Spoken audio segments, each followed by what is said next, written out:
All right, guys, there's a lot. There's a lot going on. This is just the MESS at the moment. Oh, let me show the live. Let me show the live.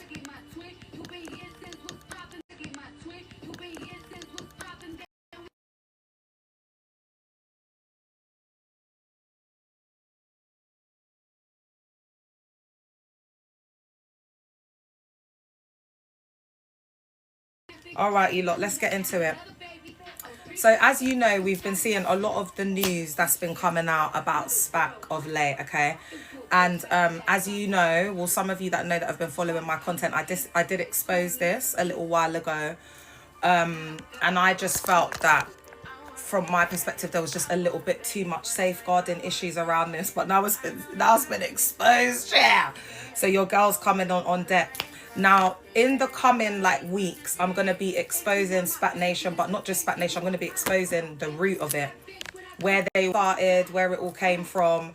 I've had a lot of different accounts from SPAC survivors, so I'm just going to be putting all of that into something where we can really understand the patterns, how this all started, how it escalated, etc., and the key players as well. Because I do understand where Bouncer's going with it, that there's usually a focus on Toby. Yeah, like up the live, guys, like up the live. We do need to focus on the other leaders that are involved as well, because they hold a lot of power. Because this is what I call a small ghetto-ass backdoor church cult, they would have more higher level exposure to the cult leader, that being Toby. So they would spend more time with him. Like in my church cult, there's some people that have been there for 10 years and they just don't meet the cult leader, because there's thousands of church cults worldwide. So anyway, guys, I've got a bit of exposure tonight. As I said to you, I've had quite a lot of survivors come forward and you know, start to expose the child on child essay that's been going on there, amongst other things. So I'm gonna start off by saying I want to be very clear before I start this live. This live is about survivor safety. Firstly, this isn't about gossip, this isn't about comedy. Y'all know I could have made this blow a long time ago. I could have given in to the pools, to the people trying to make it, because my personality is such. But because I've never begged for bread and I'm not a clout chaser, I'm naturally beautiful, always been that, a star, main character energy. I'm that. So I don't need to like be looking for the clout and being thirsty. So I focused on survivors, because your gal doesn't need that. You know them ones.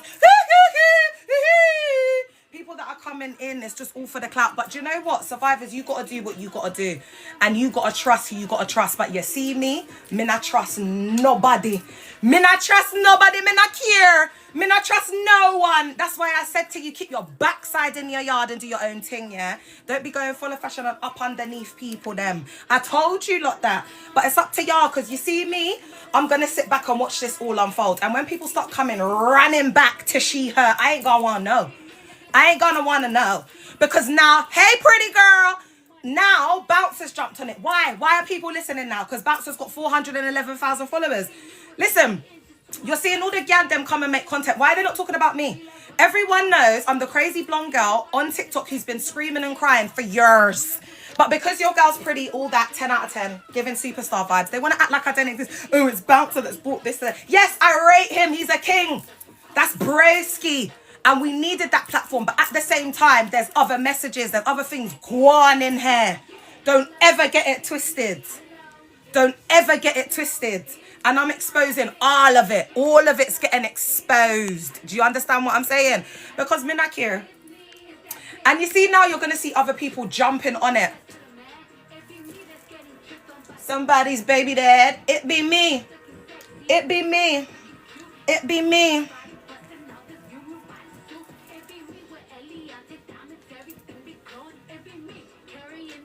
Surprised that I'm not showing.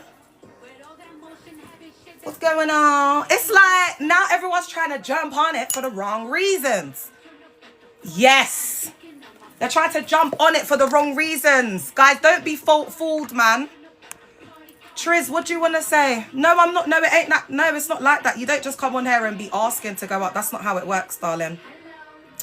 All right, so survivors have come forward and shared serious information with me about what they've been experiencing inside of SPAC Nation. What I'm sharing today is alleged and reported by survivors, and I'm explaining the psychology behind why this happens. Pretty girl, can you be a mod?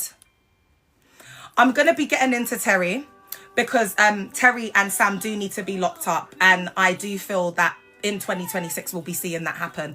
And I really want to see what leg they're going to have to stand on, because, you know, Sam's down on all the paperwork and he's been screaming and crying that he's the second in command. And, you know, as we know from, hey girl, as we know from the company's house, yeah, we know that one of the reasons why he is still here is because he's claiming to be, guys, there's something, I need to change my screen, man.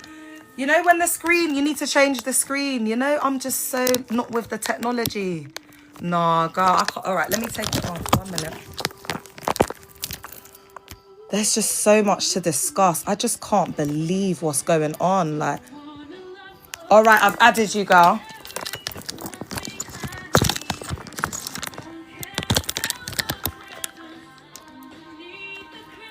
Guys, like up the live, please. Thanks, Ines. Like up the live, like up the live, like up the live. We're going to get into it because, do you know what? There's just been too much lies and I'm sick of it. And another thing I want to say as well, hey, Eunice, another thing I want to say as well is I don't look so MAD now, do I? Because I think everything that I've been saying about SPAC Nation thus far has been tick, tick, tick. And that's not in isolation. That's why I said to you, look, get ready. Get ready for 2026. I said to you, look, get ready. Because I've kept back certain receipts and putting certain survivors forward because I've been thinking about people's mental health and well-being. But now it's got to the point where, because there's so much happening and there's like reports and there's things happening every single day, I just think the best thing is for people to just come forward at this point. And whether you want to do that anonymously or you just want to go full on out, you could just do it full on out, but there's a lot more support. There's a lot more support right now. So I would say just go for it. You can hit me up. You can hit Bouncer up. We're doing the same thing outside in these streets, man. All right. So what I'm sharing today is alleged and reported by survivors. I'm explaining the psychology behind why this keeps happening and for us to make sense of and understand. But I'm also going to be exposing some things that haven't been exposed yet. Yeah, and stay tuned. Stay tuned. This is about justice for SPAC survivors. So let's look at the allegations of SA and physical ABUSE. We'll start off there. I know these hoes is mad. Survivors have reported that there is potential SA going on there, allegedly, in SPAC Nation. And this is happening within the church cult. When any organisation has repeated allegations of SA or physical ABUSE, the first question we ask is not why didn't survivors leave. The real question is what psychological conditions made it possible. So this isn't a race thing, because I had a wife of a survivor and the SA and the ABUSE was absolutely horrific. I can't even tell you. I couldn't say it on this live. Yeah, that's how bad it is. And she was not BLK. So survivors report. So now what we're going to look at here is why people are targeted the most vulnerable. And this is key, guys, and I'm getting to a point. So survivors report systemic exploitation of young adults, particularly single mothers. Thank you, Georgia. And this is really important because I'm going to be getting onto the child-on-child essay. And we need to talk about the parents that are targeted and the vulnerable groups, especially single mothers. I'm going to do a whole series on single mothers, why y'all are targeted. And I'm putting myself in that boat as well because I'm divorced now.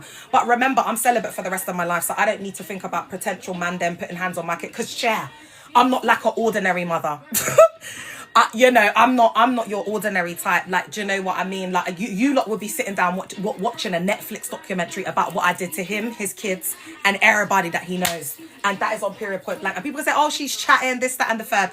But that's one of the reasons why I'm celibate. Because, I'm just going to deal with my ex-husband-in-law. That is the only man that I've got the energy for in this situation. So, single mothers are targeted, particularly who have come out of gangs, particularly those who come from deprived neighborhoods, so hoods. People who left school early for lack of stable support systems. So this is like care experienced children, especially if you've had quite a fractured upbringing, like a disorganized attachment. There's quite a lot of dysfunctional, there's a dysfunctional upbringing pattern, like Sasha Ali. She's the kind of pin-up girl for that.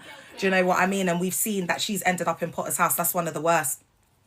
Let's look at the psychological explanation behind this, because this is very important. High control groups like SPAC often target people who are seeking belonging, stability, redemption, or protection, or already traumatized. So what happens in there is that if you've left a cult like SPAC and you're like, oh, I miss people, please don't, because it was all trauma bonds in there. Nothing is real. Everything is by bounded choice, or you know, there's something always happening behind the scenes, because nothing that happens in there is authentic. That's the first thing we need to understand. And it's not accidental. Vulnerability makes people easier to control. Okay? So that's why I said that a 304's final form is a religious woman. Yeah? And that's just what it is. That's just what it is. Do you know what I mean? So even though I'm celibate, I'm not going to sit here and act like, oh, I'm Miss Holier Than Thou and this, that, and the third, because I'm central. Do you know what I mean? And it should still be, I shouldn't be looking down or being a certain type of way to other women. That just don't make no sense, Jill. Let's look at the conditional reward system, favoritism and control. And this is really important, because I'm sure this girl here was another type of Jemima Wealth. Do you understand what I'm saying? That they were GROOMN to be the next whatever. I'm sure they fed this girl the same promises. And that's why cults self-destruct. And when I was seeing them put up all these pictures and all these videos and everything that they were doing, I was thinking, ooh, how are the SPAC survivors feeling about that? Because that would trigger me. That would trigger me to come out and say something. Because how dare you put me in hospital for a week, fracture the skull, 2 black eye. How are you going to be doing up this? How are you going to be doing up this? And then you're trying to post in your luxury, your fast cars and your designers. And that's why I said to you, yeah, like all of that, you see them gal them that have that aesthetic, yeah, it's just the MESS. It's just the MESS. They're pick-me's. They've got low self-esteem. They don't LOVE themselves. They've just been used and abused. And these are the type of galdom that you get in these spaces. And when they have any type of, like, they show any type of independence, or they're a baddie, or they fight back, or this is the kind of detrimental circumstances that we have as a result of this happening to an individual. That absolutely does not, there's absolutely no type of circumstance. And you know, like, the rhetoric that they're spreading in SPAC Nation is allegedly that, what was it? Something happened. She wanted to do something with Sam or something, and then something, he got angry. I'm just like, what? Like, make it make sense, babe. Do you know what I mean? And do you know why they can get away with these types of narratives? Is because it's already misogynistic and patriarchal systems. So it's already like, it's the woman's fault. That's why there's women in DV relationships that are not with us anymore. Do you understand what I'm saying? Because of these type of dangerous rhetoric and cultures. Like, how can you have families? There's parents that don't even know that they're ABUSE in their kids. They don't even understand. They don't even know that they've caused the majority. All of that trauma is because of them. They're just outside in these streets, like just going to church, just living like, guys. And the people that are still in it and all of that, they...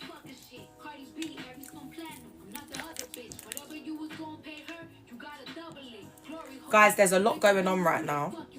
And it's like every single day there's some sort of exposure coming out about church cults, yeah? So what I'm going to say to you is, like I've been saying for the past year, this is a PSA.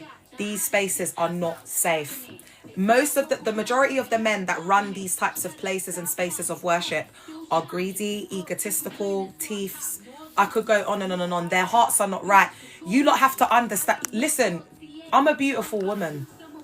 And it's true what they say about beautiful women, guys. We do have, and it's not like I've slept with every man that I've had this experience with, but because I'm a beautiful woman, it's just given me access to men, like just as home girl, just to be around, whatever. And I've seen the most things. And I know, and I'm talking about religious men. I'm talking about men that have had different paths and they are religious men now. And I know what goes on behind the scenes. It's not just my church cult experience, but I've got to keep it real. These people are my ninjas. They're my homeboys. And as far as I'm concerned, I haven't seen any SA come out. The moment I do, I'm gonna blow clock here. Because it's just, I don't care how I know you, how long I've known you for. If a woman comes out and you're doing up this or you're doing up SA, that's it. I have no loyalties. Me expose everything and everything that I know. Having said that, I'm going to tell you that most of these mogs and these guys and whatever, they're just doing it for themselves, guys. It's just all about the money. And what they've brought over here, and this is the reason why it's such a MESS, is it's like very Americanized.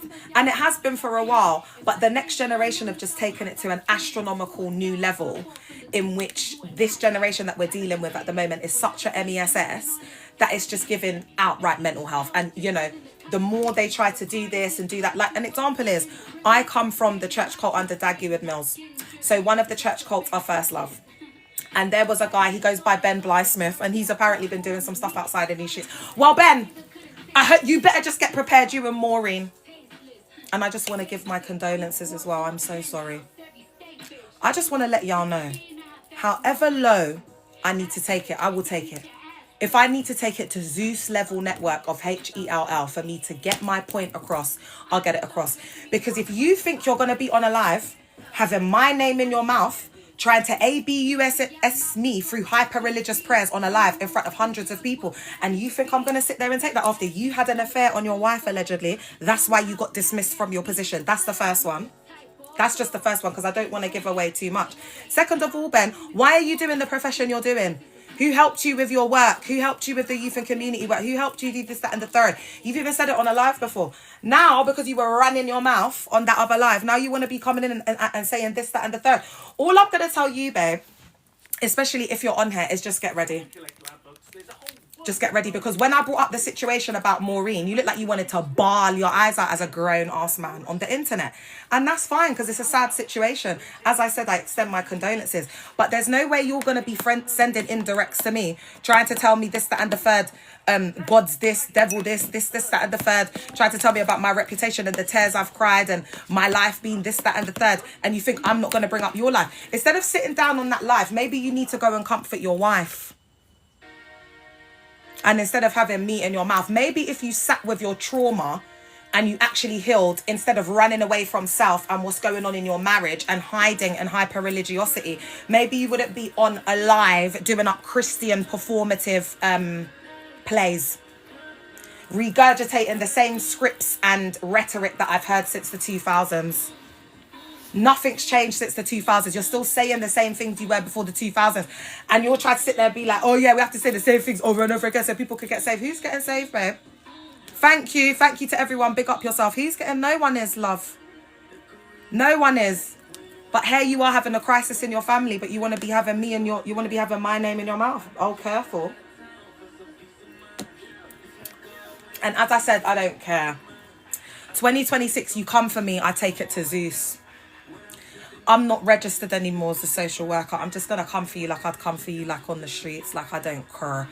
I'm not care about safeguarding anymore. That's all out of the window. So just make sure, if you gotta have this queen's name in your mouth in 2026, that includes indirects. Anything I feel like they're saying on a podcast that's about the collective, anything, I'm just going to pull up receipts, especially Nia Cerise. And if anybody does know Nia Cerise or Timothy Bayonne, tell her that I will be releasing the hotel pictures of her stark NAKED husband that stayed in the hotel room with the American GAY male photographer for 2 nights, along with the receipts. Because as you know, me and his ex-girlfriend are like this. So, and that's all allegedly, of course. But the receipts will be there. And of course, I'll put allegedly, and then you guys can look at the receipts in tow, and then you can make your mind up if you think it's appropriate for that to be happening in a hotel alone as a pastor and a prophet. Oh, babe, I hope they're internet ready. I really, really do hope they're internet ready. I hope they're internet ready for me. Because what I have done thus far has been absolutely nothing. I've just been healing. I've been using social media as my therapeutic space. 2026, I come with my book. 2026, I come with activism. I don't want to say much more than that. Oh, yeah, and the receipts. Oh, God, how could I forget? How could I forget those darn receipts? I haven't even shared any yet. So I need to start bringing out receipts. And then what I'm going to say about the survivors is the survivors are going to come out as and when they're ready. Guys, when it comes to this year, you got to understand, I'm dealing with survivors who have got families still in the cult. I'm dealing with survivors that have got children that's still in the cult. I'm dealing with survivors that have... I've just got survivors that are MAD, that are church cult. Guys, I've got a survivor that was my Cody. We were tight. We were like this. She come and stayed in my bed. Slept in my bed, in my yard. The girl asked me to pray for healing for her. I saw her as like, sis, we were like this. I knew her from old school in the cult. Imagine I was on my Facebook minding my own blood clot business. And I see this individual pop up on my FYP and she's singing. She's ministering in a church cult. So the church cult she was in, she used me. And this is what I'm starting to see. Survivors also use me for their own gain. So if they've got like a family member in the cult, they'll be using me to feed me certain information so that it might trigger something, because their intention is on getting their family member out, and that's not pure. So that's when it just all starts to fall apart. And people, individuals like that will learn over time. And it's a hard lesson to learn. But anyway, back to what I was saying. This is so triggering.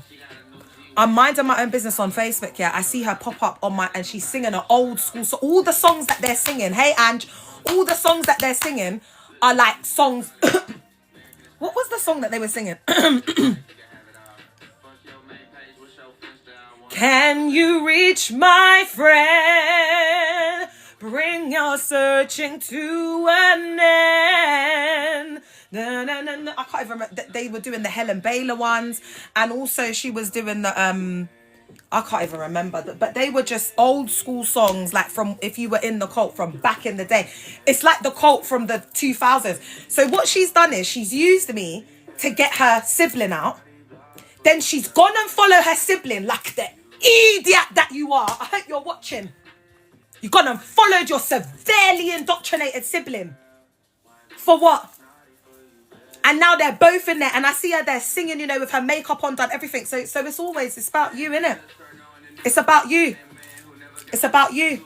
Little do they know that you've been doing up webcam with Whitey Mandem in Europe, doing up the most. Oh, yeah. Oh, yeah. But you're there singing, ministering. That's why you're in the church cult. That's why you're in the church. So you know what, yeah? I got survivors. And it's like they still got the cult mentality, but they're coming to try and use me. From now on, if you've got a sibling or a family member in a church cult, you cannot get close to me.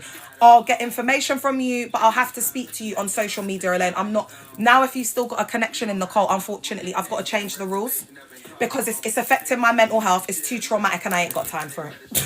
You know what I'm saying? Like, go and learn your lessons.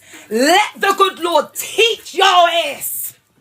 And show you Wagwan, because me, I'm just gonna sit back and eat my grapes, bitch. So anyway, I've seen her ministering. On that same day, something else has happened. So I've started piecing it together. This is the universe showing me something here. I'm not trying to save absolutely no one. If I was trying to save someone, I wouldn't look this good at almost 39, my love. So make sure when you're commenting that you look better than me. Because I'm going to be 39 on the 29th of January. So in 2027, I'm going to be 40 years old.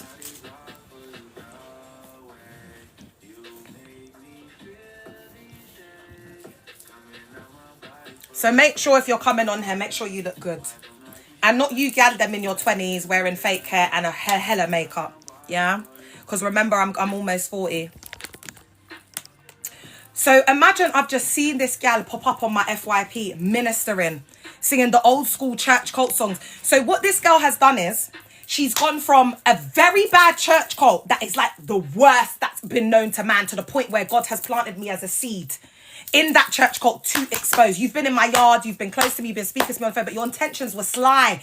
So that's why you've ended up in, now you've gone from being in Dagwood Mills church cult. So you've gone to now go and follow a fake pastor that's going to go and set up another church cult, which is an offshoot and a branch. And he's even worse. He puts his hands on women. I told you that he puts hands on women. I told you he doesn't look after the other kids that he's currently got. And he's there parading that wife around and doing human fecal matter. So now you've gone from the pan into the fire now. I really hope that God deals with you, girl. I hope that God shows you the same kindness that you extended onto me. May God repay you for all of the things that you've said and the things that you've done in secret places and spaces, the manipulation, the things that you've said, the slyness, the witchcraft. Careful, baby. Careful, baby, because you don't want to go into that. You don't want to go down that road with me, chair. Survivors, listen to me and listen to me well, yeah? Don't get close to me if you're not ready. I don't care how that's happening. I'm in a blood clot here. Don't get close to me if you're not ready. Come and give me your story. Come and get... But now, especially if you've got family in the church cult, there's a different process that we got to go through, yeah? Because it just gets too techie when people have family members in the cult. It just gets too technical. You know, you have to just... You know, the people that I deal with that have family members in the church cult that are close to me, they haven't spoken to their family members in like 20 years. They're not believing in a dream. Do you know what I'm saying? Like, that's just not what it is. They've seen what happens over time and they're ready. So I'm not saying don't come forward to not share your truth. That's just not what I'm saying. But don't be like people shouldn't want to get close to me, babe. Do you know what I'm saying? Because it's like a mirror. Do you get what I'm saying? And if you're living any type of fake life, you've got something going on in the shadows, whatever, I'm just going to see straight through it. Because I see straight through myself. Like, I've confronted my shadows. Like, I'm not... Do you get what I'm saying? So it's just... I just want people to bear that in mind. Because 2026, I'm not going to be so kind. I'm just going to be telling people exactly what I see. Yeah, so if you're not ready, just stay away from me. So let's look at this conditional reward system and this favoritism in SPAC Nation, yeah? Because you've seen that they're like raising up this girl called Jemima, and I'm going to do a piece on it because in each cult, that's what they do. They'll start to like do up favoritism and start to raise people up. So you've got someone like Jemima and then someone like Winifred who's been there for longer, but they're just shelving her and just leaving her to be washed up, and she's trying to do absolutely everything she can to be noticed, to be seen, to be promoted, and the most she gets is evangelist, yeah? So survivors have said that if you are not a pastor or close to leadership, particularly close to PT or Mariam, you do not receive what is publicly shown. So you're not brought clothes, you're not given the cars, you're not given this, you're not given that. So money, opportunity and status and protection. Do you see that it's in the hands of like Mariam and PT, and then it goes to Sam? Because don't ever get it twisted, Mariam's running things in there allegedly, and allegedly her and Toby are sleeping or have slept together, allegedly. So let's look at the psychology behind this. This is called intermittent reinforcement. The same psychological mechanism used in ABUSE relationships and cults. So it's like you get rewarded for doing good things, you know, the negative and positive. And another thing that they do as well is with this favoritism and this like thing where they're raising someone up, they'll put them as like a significant person of influence. Do you understand what I'm saying? In the cult, and then they will influence the younger ones. So what we're seeing with Jemima, that's like the new generation. All of them sleep with each other. Yes, you're absolutely right, babe. They are all sleeping with everyone in there, allegedly. Except for Terry and Henry, because apparently Terry is doing that with underage girls, and Henry, similarly, with young children, boys, allegedly. Okay. So survivors have come forward to Bouncer. So that's the alleged accounts that I'm quoting off his content. Okay. Thank you so much for the flowers, my love. The rewards are given to a few, and you're told if you just obey more, give more, submit more, you'll be next. And that is like almost a direct quote from a survivor that's come forward. Also, guys, that's my YouTube. I've got the recordings will be posted up there later if you want to watch them again. And I've got longer content on there, all right? So please support your girl. So this is the cycle that keeps people trapped. And in the more like back home ones, yeah, it's like people unalive, like aunties and uncles, believing in God for this blessing, this wealth, this that they never see. And that's what keeps people trapped. It's like that cycle and believing in like these miracles. And it's also that culture. And people don't want to let go of that, guys. That's all that they know. So if they let go of that, what's on the other side? It's very scary when you're in religion and you're like, oh my God, if I leave this, what's going to be on the other side? I don't want to take the chance. And that's because of fear. People are literally believing that the world is like HELL, and they're just getting robbed of enjoying life, being free. And it's about a balance. Mega church cults are capitalism, very corrupt, and pyramid schemes. Yes, I agree. Absolutely. They're very corrupt. And SPAC, this is just, I just believe that God has just used them, as an example, like just use Toby, like for bait. Because you see these mogs and these Porsches, they don't usually do up what Toby's doing. They go on. They like have to be undetected, because these are real thieves that we're dealing with in the cut, They just do it like off the radar.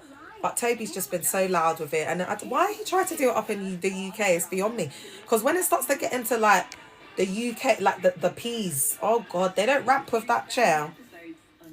Because the only reason why they got nabbed, are you lot still using nabbed? The only reason why they got nabbed, is literally because of the P's. That's it. It's not to do with the children. It's not to do with the charity commission. Not to do with NARA. It was the money. If you go on the charity commission, the most scandalous part about it was all of these bank accounts, and it wasn't registered. It was just the MESS. It was just like, babe, you couldn't even... They're so messy and sloppy that they couldn't even make it look like on paper they were doing what they're saying they're doing. I don't care how much millions they say they're making in there. There's a difference between like book smart and being organized and being able to program, manage things. And it's easy to spend money and be, the front face. But program management, working in quarters, understanding Excel spreadsheets, commissioning, how to break those things down. They just don't have women of that caliber in there. They're all in cosplay in there. They're in cosplay. I can hear the visible vulnerability on you, my dear. I can hear the visible vulnerability on you. I can hear the ghetto mother tongue. No matter how you try and say, no matter what designers you wear. Darling, you and I could both go to Mayfair and sit at that bar alone. You go there with all your designers, all your everything, and I'll just go there in my normal clothes, just as I am right now. And I'll just go in talking like that, and everybody will be bowing, flipping overhead. They won't even take a second look at you. Because you have all of those things, but it's about class, social class. Like, people who have money, they look at people like this and they're like, ooh, faux pas, yuck. Like, rich people don't even wear these designers. Like, it really is for, like, like it's for that BLK poverty mindset, unfortunately. And they've got to understand that these rappers and these whatever, they're making so much money. And it's from the streets. A lot of it is from the streets, my love. And, you've just got to wonder, is that what's being done up here, allegedly? And then also, there's a lot of pressure. Like, I could imagine that allegedly Toby will be putting a lot of pressure on them to uphold this lifestyle that he has got in his mind that he should have. And it must be exhausting having to like just all of the workings around this one man, because it's not a big cult. They're not growing any branches. They don't have any members. They're just setting up all of these events where they're just trying to get anyone like just hungrily off the street. They could be of a different religion. They just don't care. They just want bums on seats, just so when Toby comes out, he sees people, because that's a form of supply for a narcissist. Just like seeing people there, like them believing that they have the ability to draw those crowds. And then they've got the members in the self-sealing system. So it's like a sardine tin. You've got everyone, you're so great, PT, we love you, Bowder. And what you'll notice is there's a lot more like posts coming out about this like adoration and this like very visible outpouring of this loyalty to Toby and camaraderie and patriotism for SPAC and this and that, yeah. And that is because it's just quite simply a narcissistic injury. Do you understand what I'm saying? Like, and the cult leader can't take that. So to fulfill that supply and need that they have to be like the GOAT in their mind.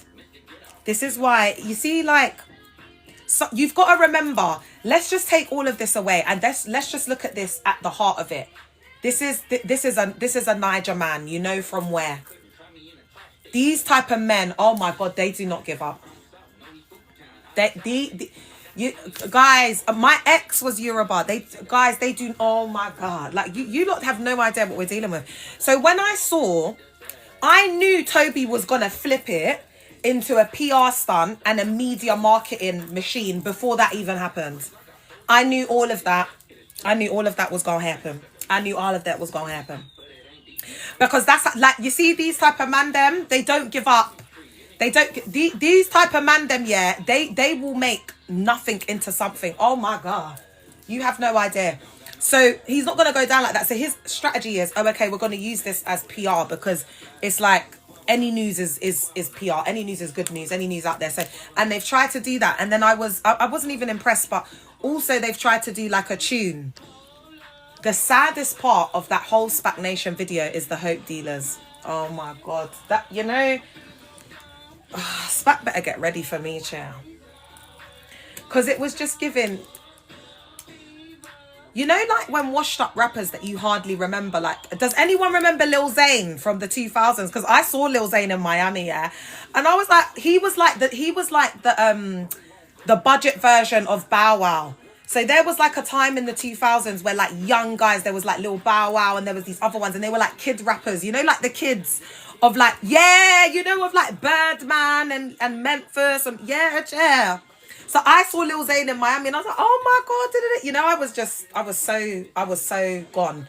So I'm like laughing and I'm sitting on his lap and this guy's really thinking he's going to get somewhere.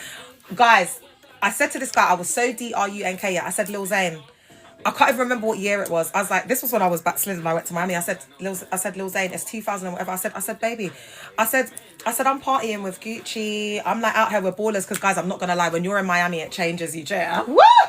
Guy, that's why when you see them Miami girls go on and like that, guys, when you're out there, it feels like you're on a set. Like, you know, that's where they actually filmed Scarface. It feels like nothing, guys, even the food's fake. Like on the beach, they don't put out like real food. It's like plastic. Like it looks like a movie set chair. I thought I was in a movie and I was definitely the main character of that show. So I just told Lil Zane, like, you're washed up, in other words. Like I got like, you know, like basketball players and that, like pulling up in the rolls and that stopping me. Do you know what I mean? On 4th Ave, you all right? And then you think you're going to get, baby, I don't even know you. And it's not even like out there they've got the jewels, but all of them have Jer.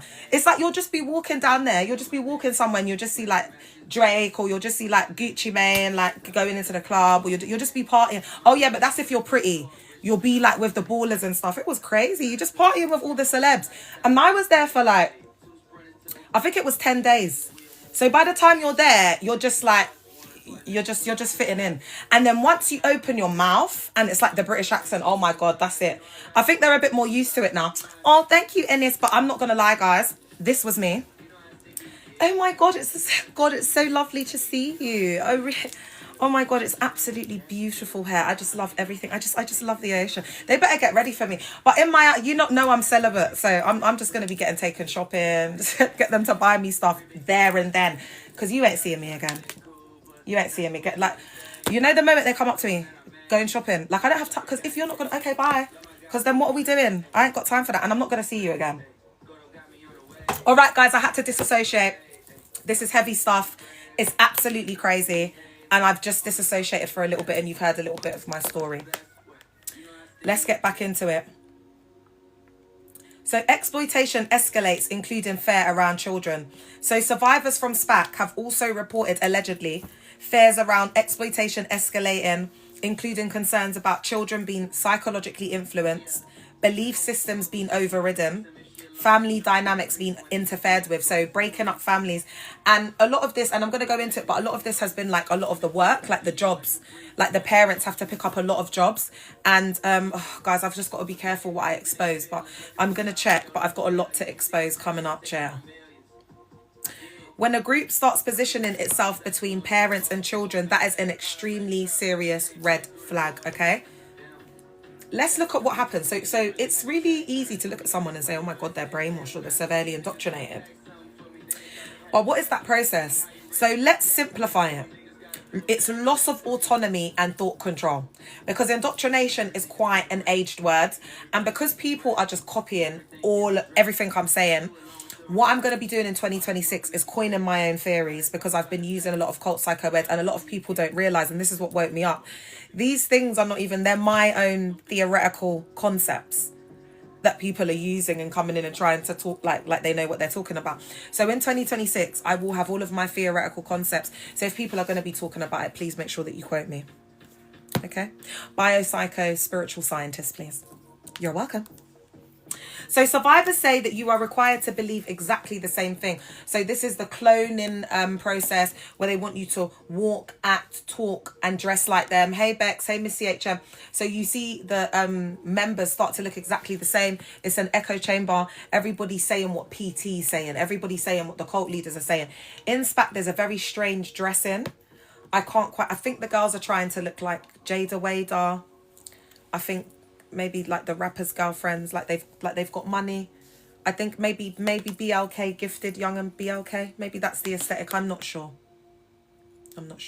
But this needs to be a lesson for the BLK community, especially the hoods. Like, don't worry about the designers, babe. Save and stack your money. I remember when I bought and I've always been a baller. This is the first time I've been like, oh my God, like I'm disabled, I've got to take a thing. But don't worry about me, babe, because your girl's always been getting in money. Don't ever get it twisted. When I was like, first started the cult, I bought an old school polo, but I'm not going to lie, it was under the advice of a gal, an older gal in the cult. This Volkswagen, guys, it was beat down, it was old, everyone was laughing like, but you know, I crashed that car, and when it crashed, it was just third party insurance, wrote it off, bought a brand new car next like a week later, got the insurance payout, slapped some money on top of that, do you know what I mean? Like, why was I even talking about that? I can't even remember. But yeah, stack your money. Don't care about the car. All the cars do the same thing. All the cars do the blood clot same thing. It's getting you from A to B. Just get your little car and stack, man. It's better. Don't be watching all of these brands. The real rich people, they're not interested in these brands. And guys, they're interested in like legacy, like building, like property. Like they're not interested, like saving. They're not interested in, like, do you have life insurance? Do you know what I mean? You're there wanting this bag, that bag, this designer bag, that design. Do you know what I'm saying? Like, come on, man. I just don't... Anyway, let me get into it. I just don't understand, gal, them. Like, you've got all these designers, but you don't even have a roof over your heads. Mad.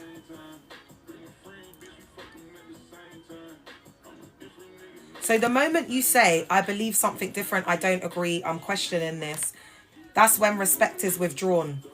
That's when they start to isolate you, sideline you. There could be a pressure. Like, they give you this quiet treatment. And that's the pressure to leave. Like, you know what I mean? They could strip you of a certain title. They do things. I call it the silent unaliver. And I want you people to know who's doing cult psycho ed. Baby, there's not much out there. So when you start doing your little content, try to bring people in. These are my ideas. Do you know what I'm saying? Just know that. So let's look at the psychological explanation. It's thought reform in a nutshell. Hey, Queen Nance. And in my book, I'm going to be breaking this down because indoctrination is the least of our worries. Okay? There's just so many different processes and so many different things that happen on so many different dimensions. And I'll be going into that in my book. And then there'll be like further breakdowns. And then, guys, I'm not going to lie, moving forward, there'll be things, I'll always put things out. Hey, oh, Merry Christmas, my love. I'll always put things out that are free to survivors. But guys, some of my more in-depth teachings, I am going to have to like put out there for a low price. Do you understand what I'm saying? Because people are starting to use my ideas now. I've got to protect my work. And I'm also healing and waking up and thinking a bit more in a grounded thing and thinking, okay, I am helping survivors. People are getting out. People are healing. They're doing this and doing that. But it's like, I can't just keep giving and giving. Do you know what I mean? And people are doing it in this way. And I would love it if there was a way that I just knew it was only survivors that were benefiting from it. But unfortunately, that's just not the case. I'm even helping people's marriages. There's people in these church cults losing weight. Look, have you seen that Thorpe girl who's tried to be a budget version of me with her blonde extensions, lost weight? Like, I am helping people, Jer. I am saving marriages both in the car, outside. Like, people just want to be me, Jer. So your life is getting better, but you're my enemy. And this is what always happens with these 304s. They HATE to love me. They just want to be me, be in my skin. And that's what it is. That's how it's always been. So I'm going to be taking a deeper dive into what's really going on in here, and just coining a lot of my theories and a lot of my metaphysical, ideological perspectives. All right, so get ready. So then we've got, so healthy churches, remember this, healthy churches allow disagreement, high control groups punish it. So it's the antithesis in a high control space. They just want to control every single element of your life. So you leave or you're removed, and why that matters. Survivors describe a pattern where once you step out of line, you are no longer welcome. That's not spiritual discipline. That's authoritarian control. In SPAC's case, they're putting hands on people. And guys, do you know what? I'm not even going to lie. I've watched a bit of Bouncer's video, but I haven't watched all of it. I completely disassociated and started eating some beautiful quality streets that a survivor has gifted me. I just thought, this is too much quality street time. Oh my gosh, guys, how triggering is it though? My heart absolutely breaks for this queen. Can we just take a moment to take in what is going on and happening in our communities? And it's not just SPAC. There are so many cults. And guys, I want to clear something up, because there's been a rhetoric, and survivors have been coming to me quite like distressed, saying that there's like this rhetoric that, oh yeah, this is happening in SPAC, but there's other church cults that are 6 times or 3 times bigger than SPAC. So it's like it's not as damaging, or it's not as, and survivors have been saying that they're upset about that, and rightly so, because I know of a church cult, and it was just, and I'm not going to say the church cult because I'm not really happy with a survivor from there. So if I mention the church cult, it could be out of a place of hurt or offense or annoyance. So I'm just going to say this was a very small church cult of about 27 to 30 members. And so when the church cults are smaller, I think what happens is my content and the theories and ideologies that I share, it's enough, I think, to kind of break down those systems, because they're just little backdoor church cults. But you've got to remember with church cults like SPAC, for example, just MUTE, and babe, with church cults like SPAC, you've got to remember they've got like a mega church cult blueprint, but they're small. So you got to, like, how you got to see it with Toby is it's like short man syndrome. He can't accept that, like, it's like old glory. Do you know what I mean? Like when they had hope dealers, and you know, they were getting all that money from the government and getting all those accolades, and that's how we got all his connections and all of that, and it's just not that anymore. So it's like they still move like that, but it's because they've been a mega church cult, then they've been like exposed and whatever, and tried to reband and rebuild themselves. And to be honest, I don't know how much longer the high standing members are going to last, because I think their body, and not all of them, I predict that Anya Kaobi will be the next one to leave. And guys, I know it's a big one, I know it's a big statement to make, but guys, remember, I did call Connor the only whitey one leaving, and he did leave, and he was also a long-standing member. Authoritarian control is the mega church Mog's man-made doctrine and rules. Yeah, it does. Guys, my screens, I've got to go and sort out my screen, and realistically, I don't think I'm going to go before, like, it's going to be after Christmas, because I'm just, yeah, I've been so unwell. All right.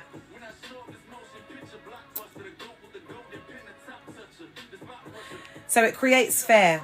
It's fear of losing a community, a family, identity, housing, finances, or protection. Thanks for the follow, Miley. Because you've got to remember, there is a cult member that I know that's currently living in a bishop's house, driving a car that's been bought by the cult, and is getting paid by the cult, and is married to a high-ranking reverend minister, and is related to the cult leader through marriage, because she's got like an in-law, a nephew that's married to the cult leader's actual child.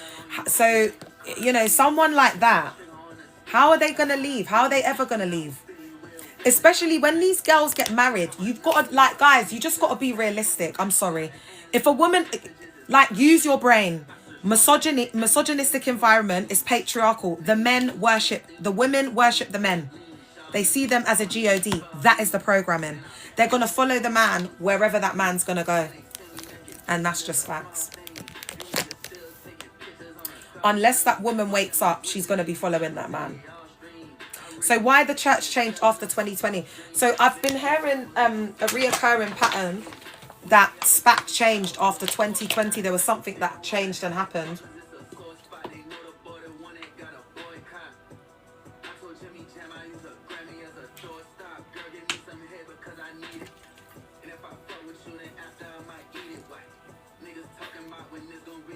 Oh, I really do miss being that baddie, you know. But today, you know, I was putting together some content, the throwback when I was exposing SPAC. And I was like, damn, like if that alter ego needs to come back at any time, chair, where I just need to seduce a man at a drop of the hat, she can come back, chair, any day of the week. Don't ever get it twisted. I just gotta do the glamour magic, you know, like, oh, y'all know. It's taken me a while to catch up, you know, with all of the glamour magic, the makeup and everything that y'all do, all of that makeup y'all doing it. Because I've never been a glamour magic type of girl, as you know, I'm just a natural baddie. But I've been learning from all of you Jezzies, especially the ones that have one foot in and one foot out. Oh my God, you guys know how to do the glamour magic the best. So I've learned from all of y'all with all of that caked on makeup. It's lovely. Absolutely gorgeous. Oh, 2026 is going to be real interesting, Jam. I just hope they're ready. Okay, so survivors have said that before 2020, the church presented differently with more emphasis on Jesus and the teachings of Jesus. There was just a little bit more there. And I'm just going off the accounts of survivors allegedly. After 2020, certain survivors describe a shift. More control, more hierarchy, more exploitation, less spiritual care. So it just becoming like numbers, targets. It became more target driven.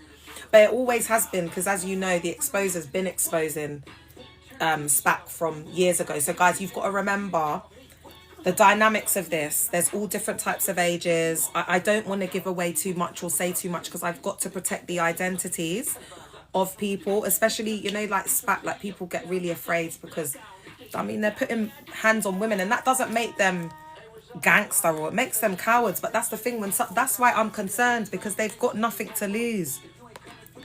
Oh, this is, just quickly, if you're joining, the picture that you see below, that is a woman, a victim that has Pastor Sam up here in the white shirt and this other one, this idiot hair, the PDF, allegedly, put hands on her. Both of that. This one started and then this one joined in. Allegedly, because I'm going off the multiple survivors that have come forward in the same story. So what I'm going to say to you is allegedly, thanks for the gifts, allegedly Sam wanted her, yeah, to be with her intimately. And she wasn't having it. And he didn't like her refusal, like he was still trying, she didn't like that. This is what's happened allegedly. But there is all different stories going around because that's what SPAC's strategy has been allegedly. Do you know what I mean? So I'm just going to go by the most consistent survivors of the account of what happened that day. And according to those accounts, the ones that are adding up the most is that. Okay. And Pastor Sam was the first one to put hands on her. Terry then proceeded to join in. And there was also Chef Taliba or Talabatha or whatever, who was actually just present there watching. And you've got to think for a moment, guys, because there's so much going on with this. You know, you've got this poor young woman that's here. You've got to also remember the trauma bond dynamic. She must have been looking at this man like some sort of spiritual father, a leader, someone that she felt safe with. And just because my man's had a bad day or something else has gone on, combined with the fact that she's not giving in to your advances because you've got this ego where you think you can buy and have and take whatever you want. That's patriarchal and misogynistic. So we're seeing the HAT of women, and that is being projected and manifested outwardly in him putting hands on her. Yes, Ethereal. All right. And that Chef Taliba just stood there and watched. So you can also see a culture here, because we can't overlook that. And I will be doing content on this, but I've got to focus on resting. And do you know what? To be honest, I just want to say, if anybody knows Bounce or if he's watching this behind the scenes or whatever, I don't think he is though, because he's busy. But I just want to say thank you so much, because I feel like, you know, this portion of the church cult exposure is being left in really capable, safe hands. He's a really genuine guy with a genuine heart for the community, I believe. I don't just think it's about content for Bouncer, not at all. And with the recent one that I've seen, I can tell that he's really spent the time listening to survivors, gone and done that investigative piece. Really, you can tell he's really getting into it now, like that exposure, the exposure ministry. Oh look, God can do anything. God has taken it from the other side and he's brought him over to our side and he's using him powerfully. He's a Goliath in the Christian door. Do you understand?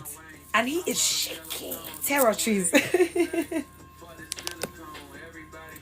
So, you know, I do feel the pressure's a bit alleviated, because we've got Bouncer coming out with this brilliant content. It's just, and I know it's just SPAC, guys, and I have been trying to put things in here and there, but guys, you've got to remember, as a collective, we are one.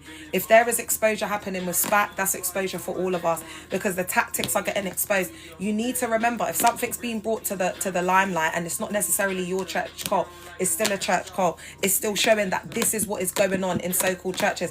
As much as they try and deny it in Christendom, yeah, oh, that's not a church. We don't care about them. You lot are still in the church. You need to get your head out of it, and you've got way too many connections, so you're still living in it and they don't even like you. But the point is, on the outside, they just see them all as the same. They don't see Toby different from David, different from Dagwood Mills, different from Macedo. In the world, they see them all as corrupt. Remember, that is that's their seed.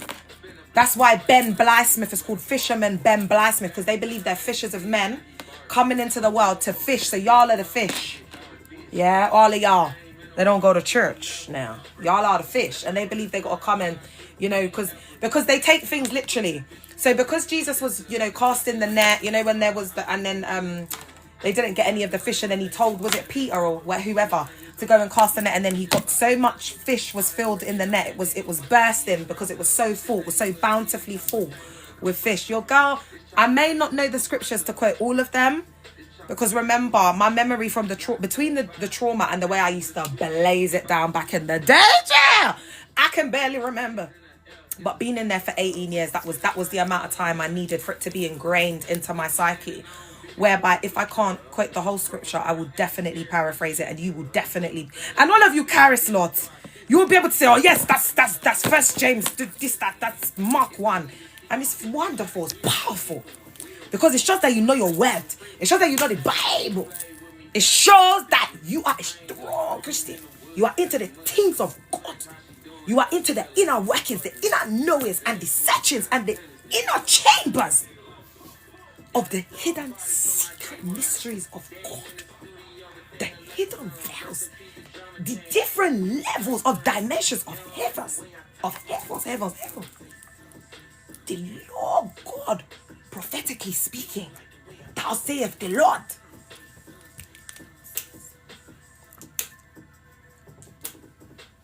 I just love exposing the monks. Oh God, guys, if I could have turned back the time, man, I would have just been in there and would have just got my money. I'm not even gonna lie. And my first stop would have been SPAC.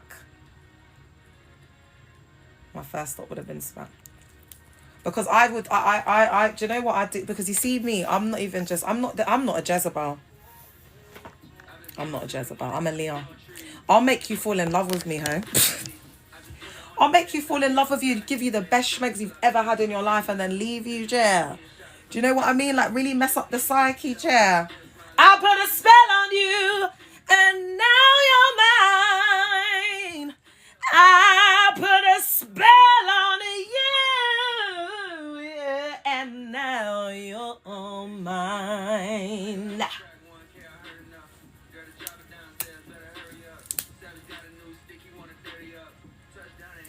God, I wish it would have been a little playground for me in there, yeah. I would have taught them a big lesson. But anyway, guys, let's get into it. So we need to talking about that. We need to keep talking about this. But guys, I'm not even going to lie to you. This is so triggering for me. It's so triggering. I don't even know how I'm even talking about this, to be honest. But we go and get through it.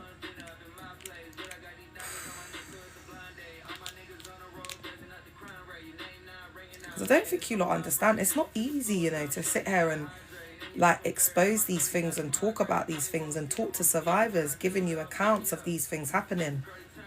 And then it's like reliving that secondhand trauma, you know, through doing it through their lives. It's tough. So I will disassociate. I will talk about other things in between, but just stay with me. It's my way of getting through it all. All right. So then we've got many high control groups become more extreme when money is threatened, leadership is challenged, public scrutiny increases, control tightens when fear increases at the top. So you've got to understand, hey, Perp, all of this stuff's been going on, the Sam stuff. God knows what else they got going on behind the scenes, share. Things that we don't know. So my man's coming out, you know. Oh my God, guys. If I get a chance to go to West, I'm going to, like, you know, dress up like them and pretend to be like them. You know, because they're always in West London walking. This is with over 100 businesses, blah, blah, blah, blah, blah. It's just like, babe, like, you're on Bell. You talk about, how are you going to manage those 100 businesses from that cell, baby? Do you know what I mean? Like, what are you talking about? That wife's got to be putting you on commissary. She's got to have to be getting you those magazines, baby. And chat, all I'm saying is they better hope that they don't end up in there, baby. Because it's going to be a different ball game. It's a different time now. It's not the same time. You're not going to be in there. No one's going to be looking at you like a bad man in there. Do you understand what I'm saying? They're going to be looking at you like you're going to be in there for putting hands on a woman, baby. They don't care that you were in jail however many years ago. They don't care that you're from Croydon. They don't care that you're from here. Do you know what I mean? You could just get some guy in there. Listen, guys, I used to work in the prisons, yeah? I used to work for a youth service that used to deliver youth services in the prisons, yeah? And yeah, the man them, they would hear when men are coming in for certain charges and they're like, yeah. The picture would get sent around. They get people send them pictures from inside jail. You know, because they got their phones in there and they'll be sending them pictures from inside, like saying this guy's in this jail, because they know, like the streets, that's how they deal with it. A lot of the time people get their comeuppance it's in jail. I'm not wishing no badness upon no one. I'm just talking about what I've seen through my professional experience, having worked in prisons, shit. And I'm just talking about similar man then that's been in there, you know, for similar charges. But I'm just hoping and wishing the best for him, really and truly. Once he's in there, I don't wish no badness on no one, baby. But I'm just saying, that's what I've seen happen. All right. So this is why survivors just don't leave, guys. Because it's easy to say, like, oh, why are people still in there? Because allegedly, after this had happened, Sam was sleeping with another member from the church cult, allegedly. And his wife walked in on them and put hands on the girl, but apparently she won that altercation. All right. So there's just so much things going on, you know. There's hands flying everywhere. At this point, chair, it's like someone called Jerry Springer or Ricky Lake. Do you get what I'm saying? We need to call somebody called Mari. Ooh, because you lot, I need to get, guys, you know. Because, guys, you got to understand, I've been doing this for almost 2 years. By myself. I've got recorded accounts of survivors. I've got mountains of receipts and evidence that I need to sit down now and collate and put together and put things in my book and this, that, and the third. And especially when it comes to SPAC. Hey, my love, I have got 2 years worth of accounts that I need to put together from as far back as Nancy, you hear? The young radical. And you got to understand, like, I'm not out here for clout. I don't need to come on here and be doing content, this, that, and the third, because I'll just call my home girl. Like, we've become like family. Like, people who were with them from young radical, from radical soldiers, mountain movers to wherever. Do you know what I mean? Like, I got gal them from the hood that know these man them from old school. They're all Team Leah. Don't ever get it twisted. Because when Onyeka tried to have beef with me, I had people from the bricks coming and just telling me, yeah, Leah, this is what it is. Thanks, babe. Real recognize real. I don't need to be from your hood, but real recognize real. There's certain stripes that you get when you've been through certain things, innit? When you come from the concrete jungle.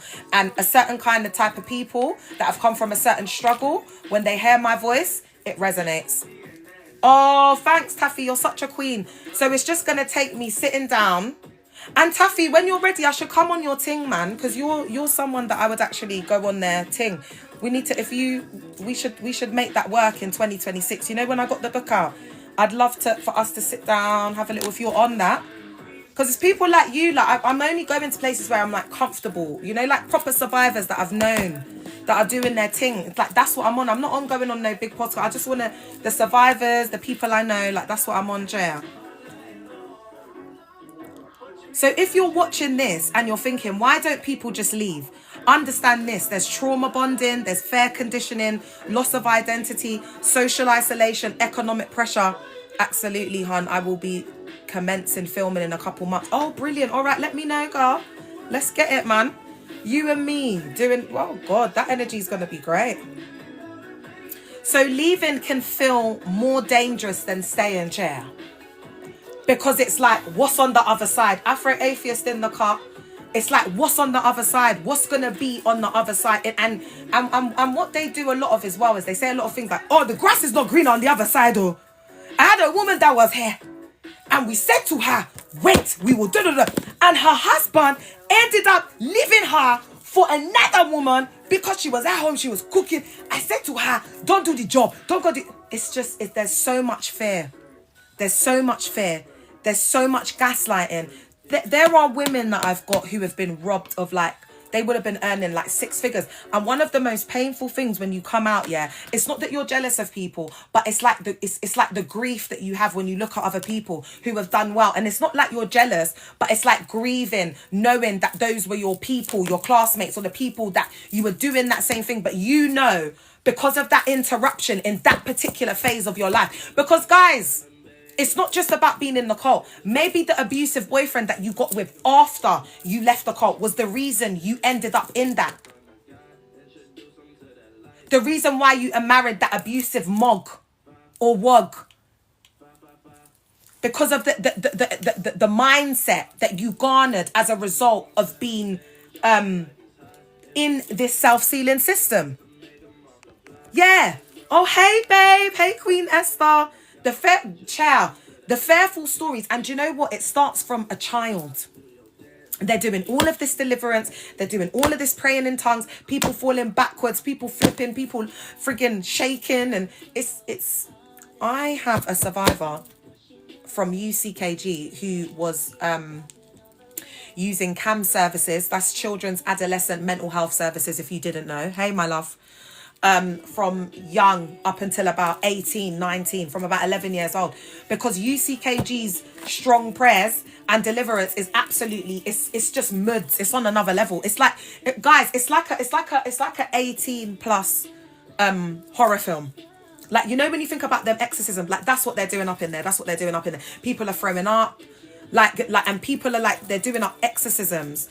So people are throwing hands when the demons are coming on them, apparently. So people are leaking. Pastors are leaking, Chair. And I want you to understand that these individuals are tapped. Do you understand what I'm saying? So as they're leaking, it's like, blood. Yes. This ain't normal stuff that we're dealing with. When we talk about UCKG, though, that's another level. And I'm not going to lie, UCKG triggers me so much because it's so similar to my cult. That's the reason why I can't really get into it. Because when I get into... are there any UCKG survivors on here? Can you let me know? Because UCKG, when I start exposing you lot next year, I'm going to have to take a lot of care with it. And as I said to you lot, because I haven't done a proper exposure on UCKG, I'm going to have to set up support spaces. Because, guys, the way I'm going to break down this cult, it's going to get deep. And you know, when I expose cults, guys, I can't sugarcoat things. So I've been seeing that UCKG survivors have been a lot more empowered. They've been coming forward. They've been speaking out. But I was in VYG for 9 months. Didn't clock it that till then. Okay. So I'm going to go really deep because the guys who have been to UCKG, you lot would have had some of the most traumatic upbringings and backgrounds. Because with UCKG, they do target, like, people with visible vulnerabilities, and this is why it is going to be a lot of, like, you know, looking in the mirror and just being really honest, and that might be some of you guys looking at your parents as well, because a lot of the UCK, how I feel like the UCKG survives, and you'll probably hear Rachel talking about this after, is that it's really survived through the second generation survivors. You know what I mean? So it's usually what I'm seeing a pattern of is this auntie invited me, or this person that they were in like a guardian And then they recruit them really young as well, like as young as 13. And I know all cults are doing this, but with UCKG, I'm seeing more of a prominent pattern with that. I also want to unequivocally say UCKG is not a BLK church. It's not. Listen, guys, what makes a BLK church, and this will all be in my book, is things like the rhythmic drumming. Do you understand what I'm saying? The African spiritual, cultural practices that they mix into the BLK churches. So when we look at the historic roots of it, we see that, you know, it started with the Azusa Street revival movement, right? Yeah, in Azusa Street in America. And that was as of a letter. I can't remember who it was. It was a Welsh guy. If you lot know the names, put it in there. A Welsh guy and apparently that Azusa guy, I think he sent him a letter and it gave him the fire to start this movement and whatever. But anyway, my point is, a lot of it is mixed with like hoodoo practices. There's a lot, and not, guys, don't think so much about oil and things like that, because that's biblical. Do you get what I'm saying? I'm talking about the way that they play the drums, the way that the pastors preach, the culture, the subservience, the obedience, that all of that makes it a BLK church. It's got nothing to do with BLK people going to the church because you worship the cult leader. So in UCKG, it's a whitey church, because the cult leader Macedo is a whitey Portuguese man, and it just so happens that when he preaches, it's BLK people that come that are from impoverished backgrounds. Okay, that's what it is. You see with Macedo that there's a strong influence from the Torah part of the Bible. Okay, there's a very strong influence there. So it's a mixture of that.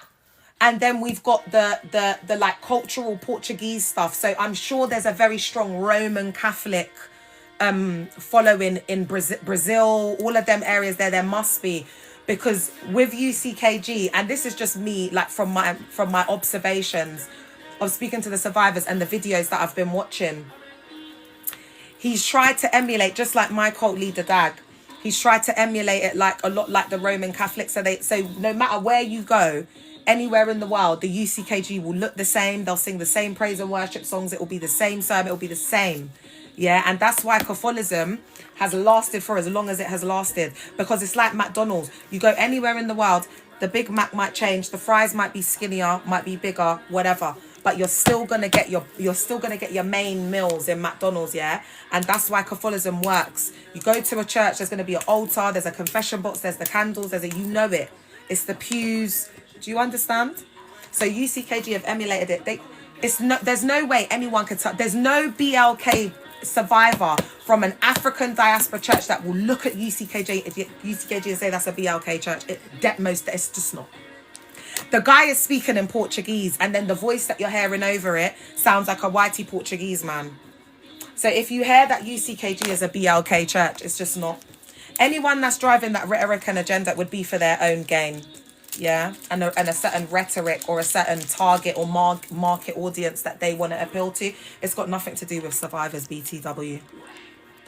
Because how you can try and market UCKG as a BLK church cult, and then you want to be perpetuating the narrative that it's a BLK problem when we've got enough systemic ageism in society already. No, it's a high control group problem. Do you know how many survivors I've had from Ireland and Scotland?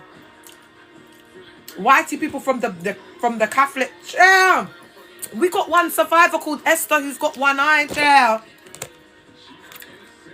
because of her whitey Irish parents, devout Catholic.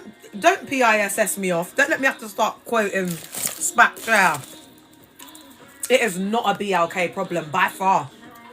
We're still catching up with the decades of PDFs from in them place there.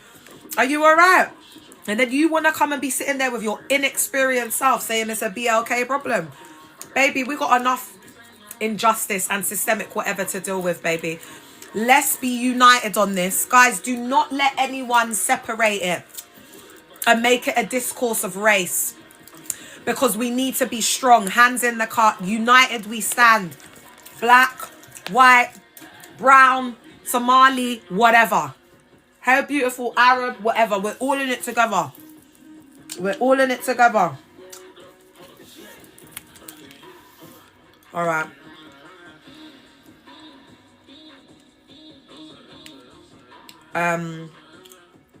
Guys, I'm gonna go soon. You know why? Because I don't want to overextend myself. But as I said, y'all, Christmas, your girl will be active.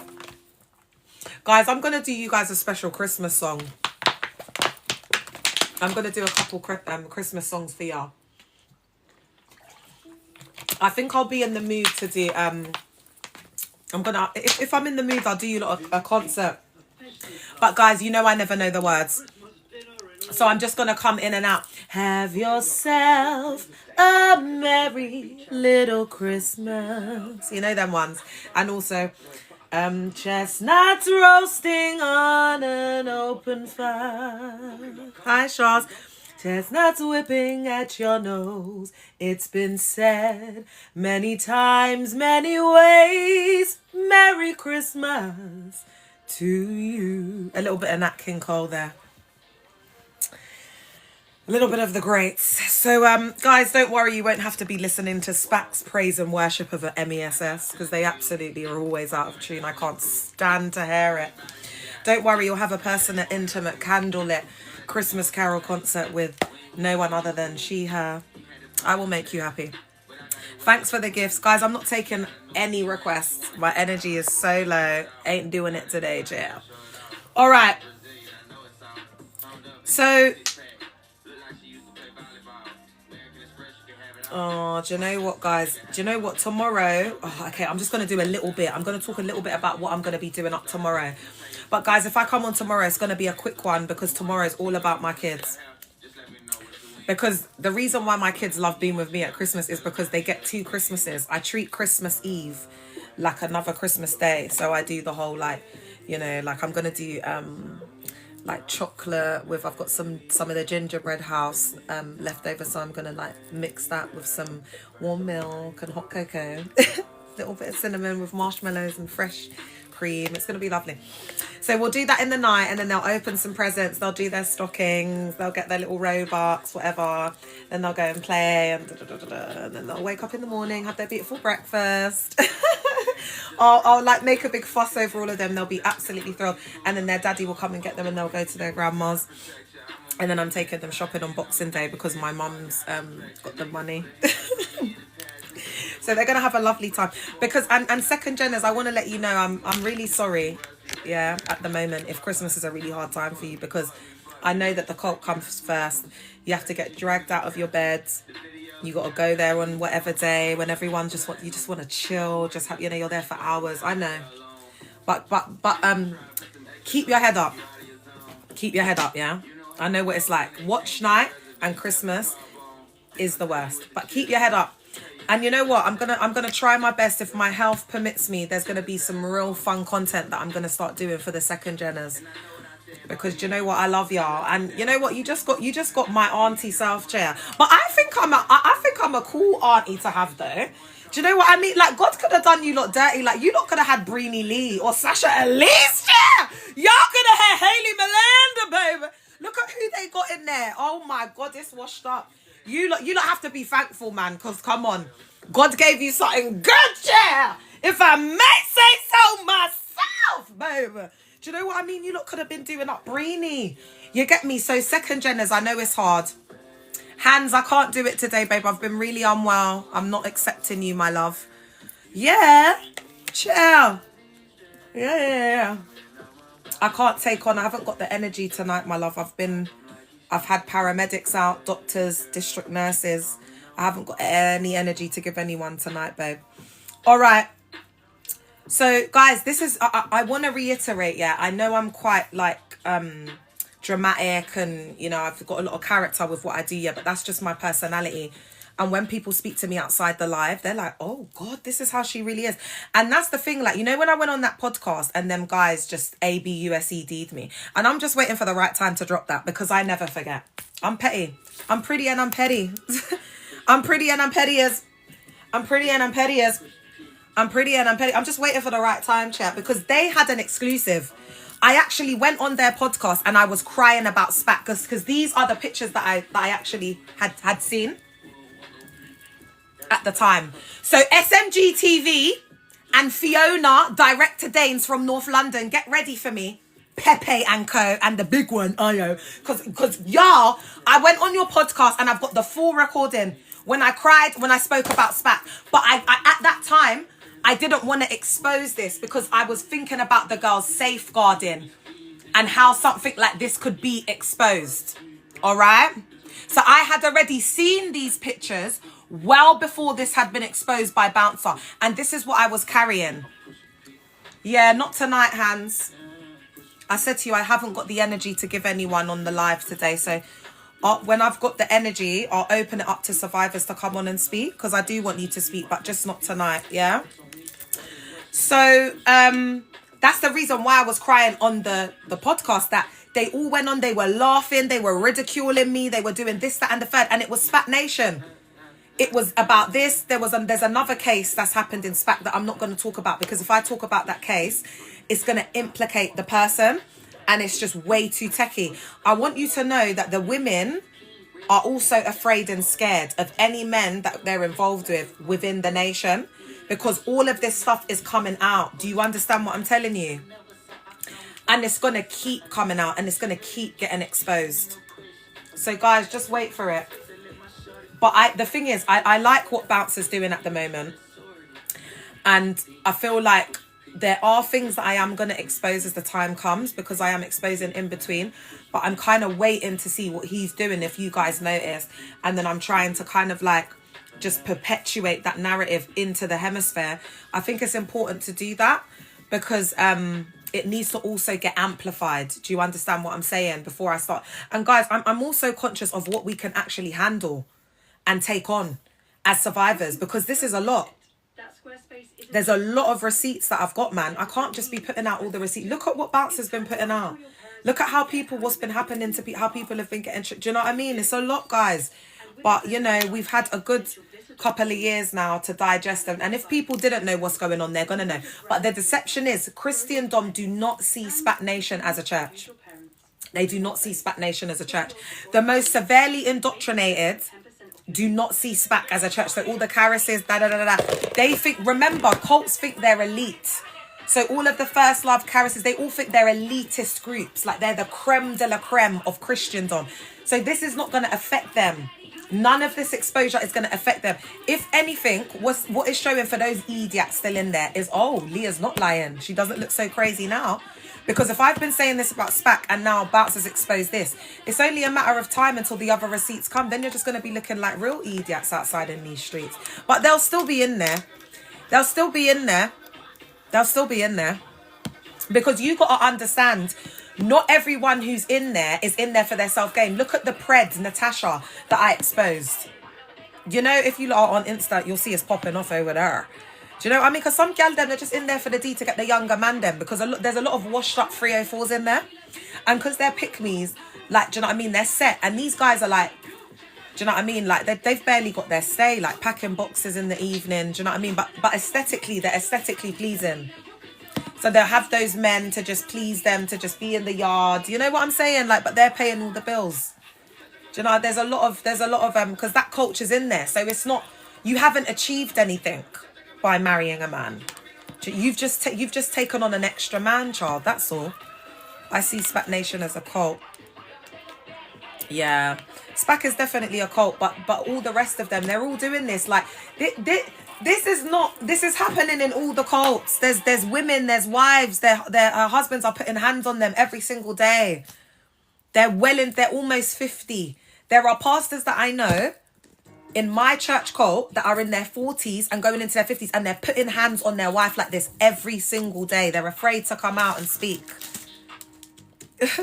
Guys, there's only one of me. I can't possibly be exposing every single thing that comes out. Do you understand? So when I come on, I'm exposing like survivors that get my attention, that keep messaging me. Like they're the ones who are really, like it really resonates, and they're like, no, I've got to get through to this woman. I've got to speak my truth.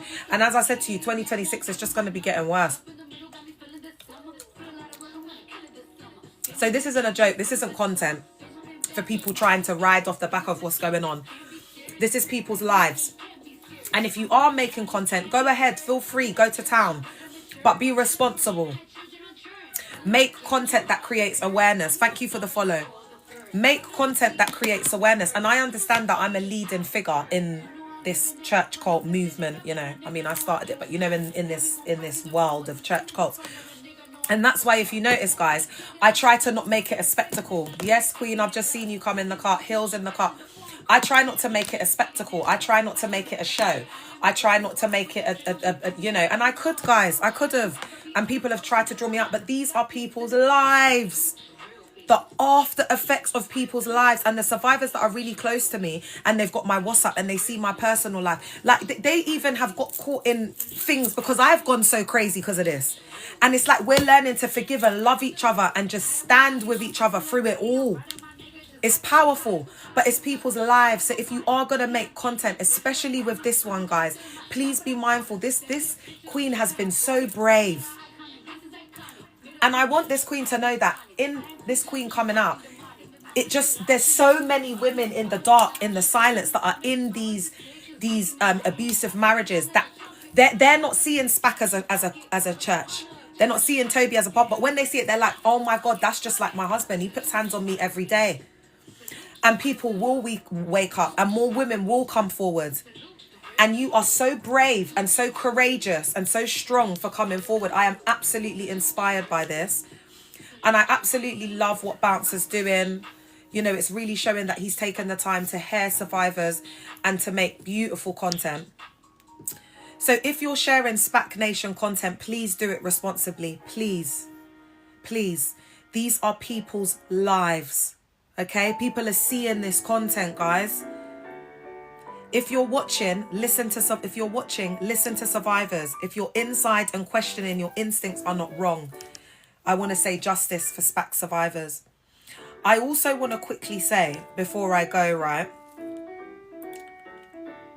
I want to give a quick introduction into SPAC Nation as the church cult, how it all started, to give you a little synopsis. And then I'm going to quickly give you child on child essay that's been going on in there.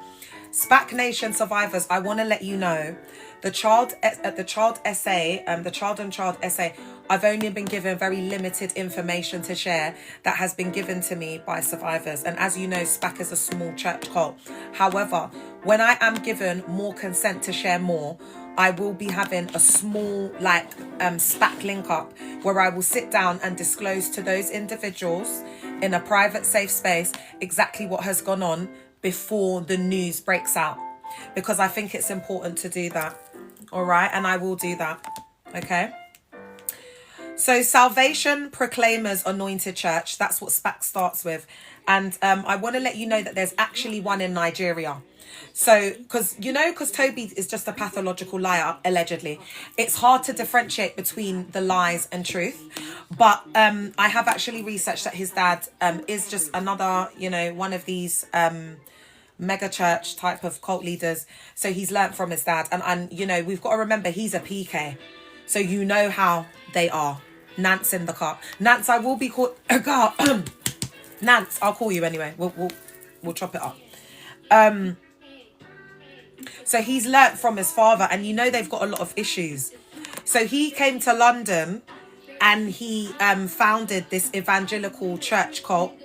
And that was in Queen's Road in Peckham, if my memory serves. But there was another place they were in before. Because I've got old school survivors, guys. I've got to check it, but I'll get back to you, because there was somewhere before that they moved to before there.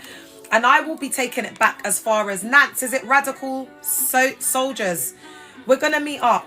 I'm just waiting to get a bit stronger.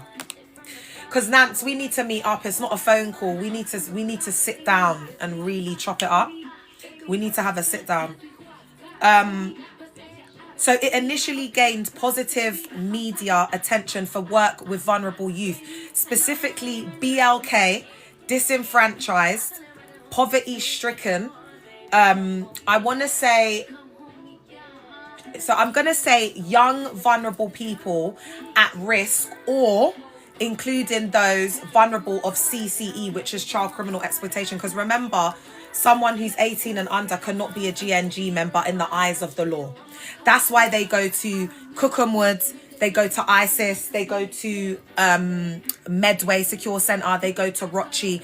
They don't get put in Belmarsh, they don't get put in the adult, they don't get put in Peterborough, they don't go They just don't get put in adult prisons, unfortunately. They're called statutory, they're called secure estates. That's what they're called, my love. So that's why my argument is, if you've been to jail as a young person and you've been in ISIS or you've been in baby, it's a youth club. I've worked in there. I've been in the cells. The man them were cooking me banana fritters in the kettle. You all right? I was famous in there. You all right?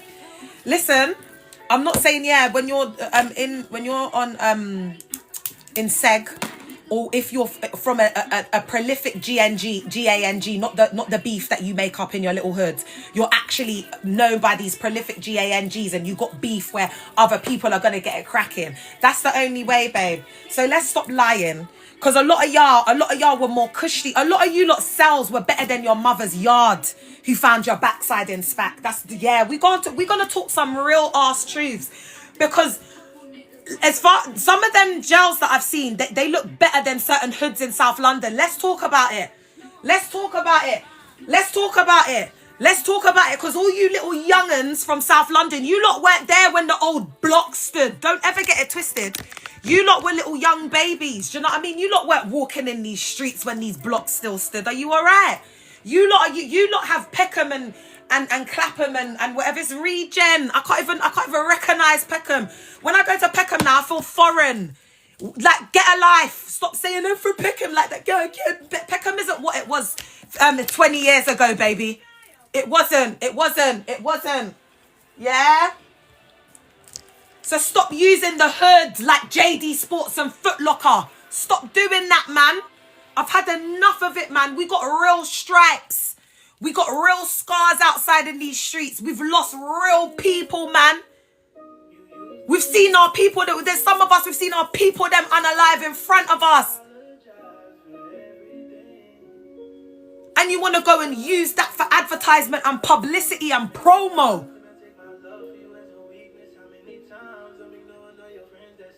Because you're following a friggin' uncle that's in cosplay, doing up friggin' American Gangster in cosplay. That's why I said there's no real GANGs in there. There's just kids at CCE and guys who are mentally unwell. Don't you understand? Who have criminal past. It doesn't make someone a bad man. Like Bouncer is a real G. That's what I would class as a real bad man. Like Bouncer, like he's one up. Just sitting in his little thing, innit? Like in Dubai, bruv. Just talking. Like that's a real G. That's how the real old school man them move. Like oh my God, the guys, the ninjas that I used to roll with. Like, and the man them back in the day, they were big. Like they were 17. I don't know what they were eating. These man them now, little man. Shut up, man. Like what are they eating? Like, you know, back in the day, the mums used to feed them good food. Like, they're eating hard food. They're eating yam. Do you understand what I'm saying? They're cooking them good food. Nowadays, it's just bare takeaway, bare genetically modified-ish, man. The kids, they don't grow the same. Like, back in the day, like, my ex, yeah, he's a certain guy from South London. Like, he's known. This guy say, the ends he's from, like, everyone would know him, yeah? And this guy, like, even back in the day when he was 16, my man would come, like, one up. Like, the man them that the bosses that I used to deal with, like, the stature alone is telling you, like, we're not playing games. So them OGs, they're big. Do you understand what I'm saying? So my point is, that's what I see as a real gangster. Like, what Bouncer's doing, like, coming in the cut, like, taking on, like, everybody. That's what I'm on. Designers don't make you bad. Being to jail don't make you bad. Because did you have the jail on lock? Could you hold it down when you were in jail? Oh, please. Oh, please. Oh, please. And then what jail were you in? Because some of these jails were like youth club. Because when I was working in ISIS and the man that were in there and they were on decap, they had carpet in their jail cell chair. And they had TVs in their room. So as I'm saying to y'all, the reason why you see a lot of these mandem going in and out of jail since they're 15, there's certain mandem that I know, including my own brother, my own sibling, that's been in jail since 16. Do you understand? Because don't ever get it twisted and think that the road life is like some great life and this and that. Like the man them are risking their life every time they step out of the door. You gotta be desperate to do what they're doing. So it's like we can't. Yes, they got that front, like the bad and whatever. But these guys have been through a lot of trauma, and that's why for me, when I talk about SPAC, it's another level because the passion is just there, man. Do you understand what I'm saying? Like this is, my boyfriend was unalived by the police. I'm very passionate about the hood. It's where I came from. I love my hood ninjas. Like the hood ninjas, they always look after me apart from one individual from South London. And if his backside doesn't fix up and apologize and send me my shmoney, even though I don't want to talk to you, you gonna be getting exposed as well. You know them ones. Anyway, let me talk about this bit quickly, yeah? And then I'm gonna go, guys. I will be exposing up SPAC, especially these idiots. They're lucky that I'm saved. That's all I'm going to say. They're lucky that I'm saved, babes. They're lucky that I'm saved. They're lucky that I'm saved, yeah. That's all I'm going to say. They're lucky that I'm saved because I'm the type of girl, I'm willing to do whatever it takes to get what I want. All right. All right, so the church cult was founded in 2008. But as you know, if you go and Google it up, the full name, Salvation Proclaimers Anointed Church Nigeria, you will see daddy. All right, so it initially gained positive media attention for work with the vulnerable youth, the gangs, etc., including people that are affected by, I'm gonna say violence affecting young people, because I don't like to say gang violence. We need to look at what affects them, do you know what I mean, to join the gangs and commit the crimes that they do, because we don't want to demonize the individual. We need to look at the systems and structures. And it's the same with church cults. It's always a us problem. We're offended, we're this, we're that, and there can be that demonization, do you know what I mean, and propaganda. Like, why are we always seeing BLK gangs on the telly when you get Liverpool, they've got the real gangs are the hooligans. Do you know what I mean? The whitey guys with the football, but they're not calling them gangs. Why? They're calling them hooligans. Are you all right? I did my theses on black, the pathologization of the young black male, black on black youth crime in Kensington and Chelsea. Because I worked in Kensington and Chelsea for 10 years and I was telling them we have a gang problem, Now today we have Digger D and Co. But I was telling them from the 2000s because I had been the girlfriend of the GM. So I was trying to like school them. Do you understand? So a lot of the Vogue work, all of the Vogue work that was done. That's why when people want to cut, baby, if you're going to start talking about Vogue, bitch, I hope that you know what you're talking about, because I was literally part of writing the first paper on that strategy for Royal Borough of Kensington and Chelsea. So if you're gonna talk about Vogue, baby girl, I hope you know what you're talking about, sweetheart. Because if you go and look on that, the Vogue strategy in RBKC, there you will see my name as one of the contributors. All right, my love. Because like people are trying to play with me. Like I haven't been a youth and community worker and been a specialist working in local authorities and children and family services, youth offending services. I've worked in prisons, bitch. Like I'm a specialist at what I do. Are you all right? I'm at the like consultancy level now. Do you get what I'm saying? Like, baby, let's not do that.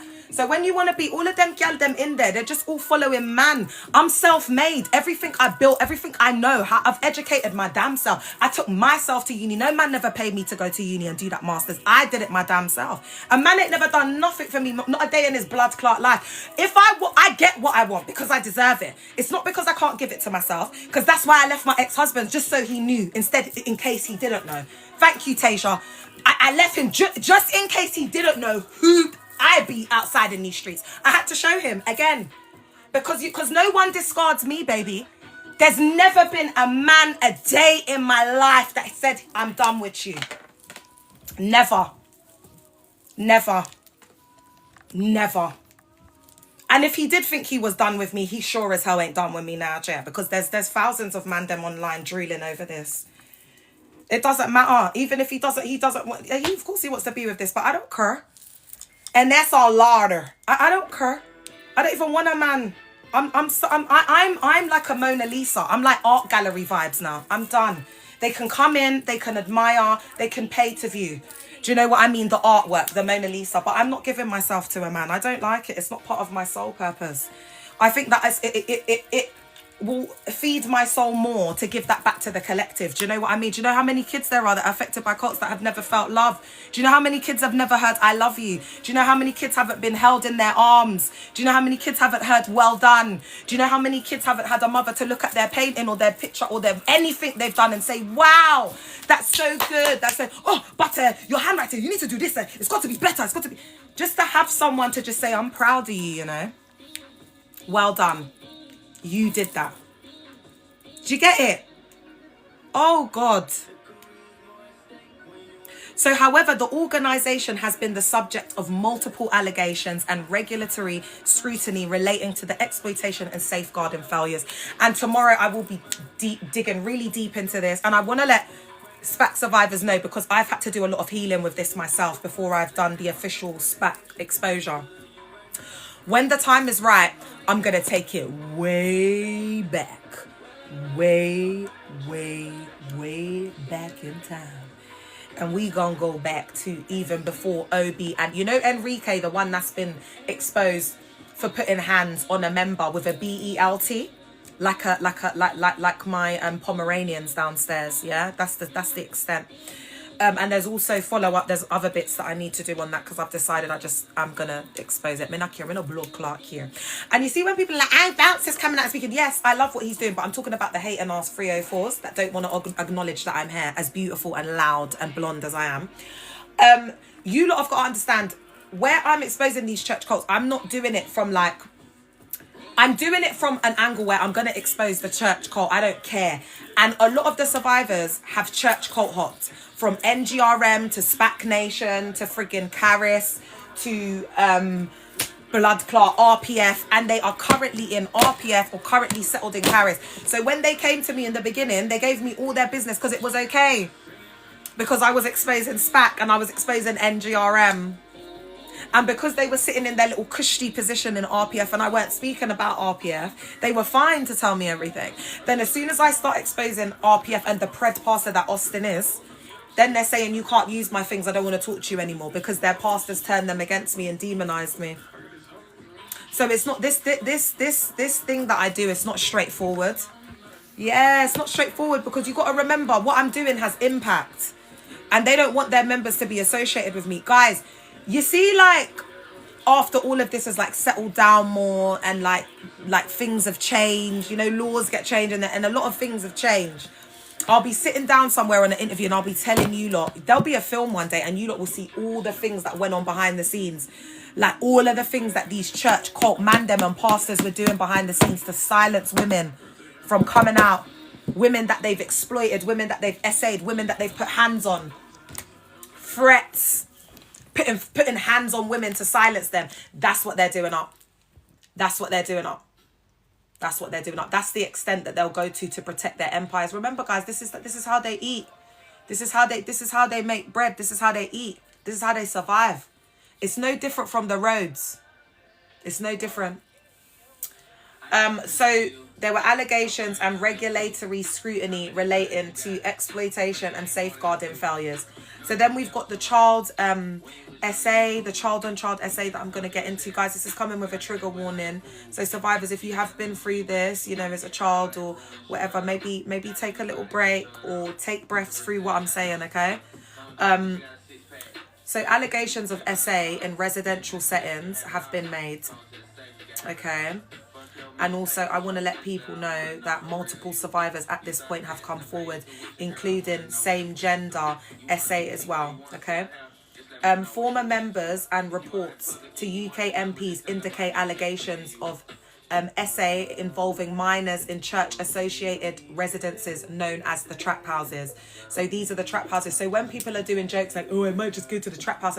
How do you think a girl feels that was eaten out of the great bowl or SA'd? Like, and everyone's laughing and mocking and making jokes about it. Like it's funny. It's not funny. Now people are seeing the... But why? Why did it have to get to this? Why did a victim... feel the need to have to put this picture out there? Why couldn't the community have just got behind what was going on and what Bouncer was talking about? Why couldn't we? Why was there this push? Why are they doing more to draw people out and trigger people and hurt people and let people have to relive this trauma? It's not fair, and that's why we mustn't be perpetuating it, because it's not funny. All right, so the whole ideology behind these trap houses and how it was sold to the government and at a local government lens as well, was that there's this protective housing for youth, and it was said to kind of like house and support former gang members. Okay. So in a parliamentary debate in the UK House of Commons, Labour MP Steve Reid stated former members describe situations where young people are pressured into having schmegs with older pastors, in some cases under the age of consent. And this is alleged. This is what was said in the UK House of Commons by Labour MP Steve Reid. Okay, so that's not me, defaming them. That's a direct quote from the Member of Parliament, as I just said, Steve Reid. So if you want to go and take it up, you're going to have to go and take it up with Mr. Steve Reid. Unfortunately, yeah, it's shocking. So and I've actually had women come forward. All right, guys. But you got to remember, I've got to protect myself. I've got to protect the movement. I can't just be putting everything out there. Do you understand what I'm saying, guys? I've got to be like very selective with what and when, because it's not just about the one survivor and their story. I've got to look at the overall collective. I've got to look at the accounts. I've got to look at, because there's a bigger purpose for what I'm doing. It's not just about getting out something and exposing it and getting views. And I'm not saying that's what Bouncer's doing, because I really don't want it to be misconstrued, because I really do support what he's saying. And furthermore, when I got something to say, I say people's names. I'm not blood clot here. I say people's name. I don't give a damn. I'm not afraid of screwing of anyone. So I'm going to be saying names outside of these bitch. That's why I came out with my face to expose people. I'm not afraid of anyone. I'm not scared. All right, so if I had something to say, I would say it, but I need to set the record straight, because people like to say that I said this, that and the third, because people are obsessed and they're always chatting my name every other day. So I'm just going to say this, guys, and I'm going to leave it here. And then what I'm going to do is I'm going to come back. If not tomorrow, it will be Christmas Day. BLK women, that's it. That's the quote. It would say, oh God. LB, I absolutely agree. But big up all my other queens that are YTs from different, do you know what I mean? Because we got to show them love. But guys, let's just remember that we are the most discriminated against on all levels in, like, when you look at everyone all over the world, okay, because of systemic injustice and racism. And when we look at institutionalized racism, I mean, it just goes on and on and on. From an intersectional, okay, what I'm going to do to support what I'm saying here is an intersectional feminist lens, all right? So all my whitey queens and brown and whatever, I love y'all and my olive queens, but the BLK gal, them, we need to be shown love. So I want to note here that official criminal charges related to these allegations were not reported in public-facing sources. And SPAC Nation denied wrongdoing. But these claims were cited by politicians and former members, not anonymous internet posts. What I'm going to say is, allegedly, the women exist, the survivors exist that have been ABUSED'd. And as you can see with the latest stint with Enrique, BEATing a guy with a BELT, you can see that, men that are more vulnerable, might be of weaker stature, may not, because, you got to remember these guys are operating like GANGs.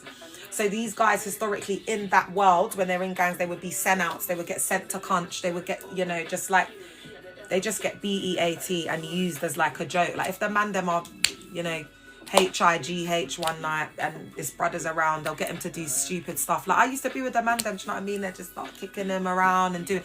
And again, because these man them like Enrique and co don't understand that they were a victim and still are under child criminal exploitation, that's learnt behaviour that they're bringing into the cult. And this is why when we have people like this, and guys, the SPAC's going to be a big thing, like Jimmy Savile, when the time is right, because they're going to go back into it and look at the failings and how Boris Johnson, which is he's an absolute MESS. I mean, he's like the American president the British version. Come on, man.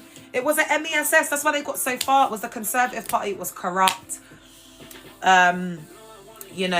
Boris must have resonated with Toby, because Boris is like a uncle. He might as well be Nige. I think that guy's got BLK in him. But anyway, guys, I'm going off on a tangent. Let me go because the live's lasted. If I'm not on tomorrow, I'll be back on Christmas Day, but I should be on quickly on Christmas Eve. But guys, I just wanted to come on and show you I'm getting better. Thank the Lord, praise God. I'm getting better. It's not your prayers and your incantations. It has no power. It doesn't work over me, bitch.